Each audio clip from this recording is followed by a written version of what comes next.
I think that the person you end up with, the person you marry, should bring out the best version of you. And if they're not, I'm not sure if that's the person you should be married to.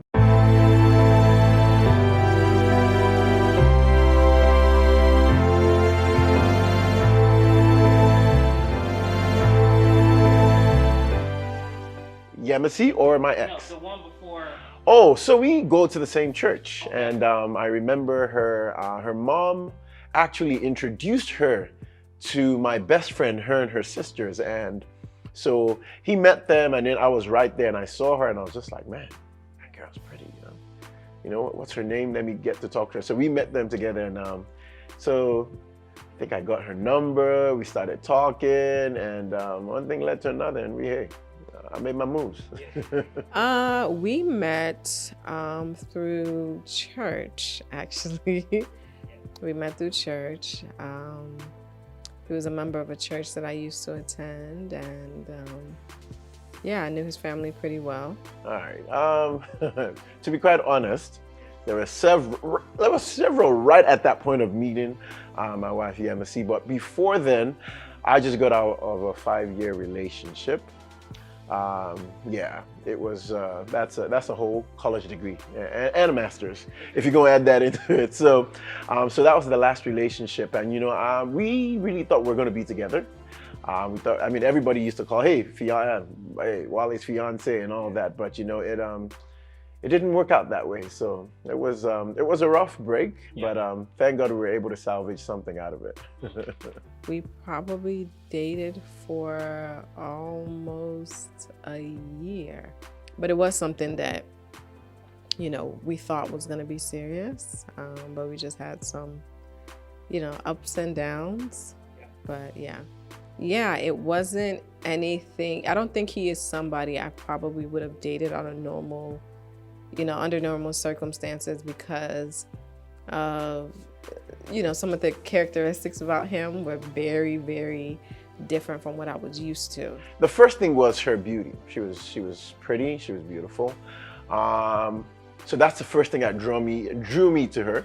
The second thing was her character. She was very, I had been around people who were like out there. Let's say just people where let's just say you're wondering who's coming to beat you up because you're with them. So that for me was a change. And when I saw her, she struck me as this person who was calm. She had a very good personality. She was very family oriented. I saw that her family was close knit. So for me, that warm feeling that I got from her was what made me say, you know what, I wouldn't mind being with someone like this. Well, several factors played in. The first was that it was a long distance relationship. So, anytime you date somebody long distance, you don't see the full picture from the beginning. So I think once we were local, I got to know him a little bit better. And I started realizing that we were not compatible at all. Whew. To be quite honest, so I'm a Christian, and she's a Christian. We met in church, and one of the things I did not do about that relationship was I didn't pray about it from the beginning. The second thing I didn't do is pray about it while we were dating. Now the reason being, I was afraid of God saying no. That's interesting. Yeah, if I look back at it, I think it was that I was just afraid of God saying no, because for me, my life was always built about if God tells me no, then it's a no. It's a hard no. So I just didn't want to hear him say no. So I just felt we can coast, we can make it work regardless of the challenges we have and all. And so it got to a point where the challenges became so big that I had to take it to God. And once I prayed about it, it was almost like God was waiting for me to say that prayer, like, yes, I've been waiting for you to ask me. It's a no. So he said no, and the way things split, veil happened, yeah, it was brutal. But again, he was a nice guy. He just wasn't the guy for me. And I realized that when I started spending more time with him and we were local. That was when I met her. And when I met her, I wasn't even looking. I think for me, we met at the right time. Some of the lessons that I've learned from my previous relationship is that, you know, people treat you the way you value yourself. That's number one. So if I was going to give an advice to a young man or young lady out there who's in the process of finding that one, I say your journey to finding that one is you realizing that you have to become that one. Number two is when people show you who they are, believe them. You know, I think that the person you end up with, the person you marry, should bring out the best version of you. And if they're not, I'm not sure if that's the person you should be married to. Anything that does not grow eventually dies. So if your relationship or if you're not becoming the best version of you, you don't see any growth, maybe you need to reconsider that relationship. And for me, that has always been key.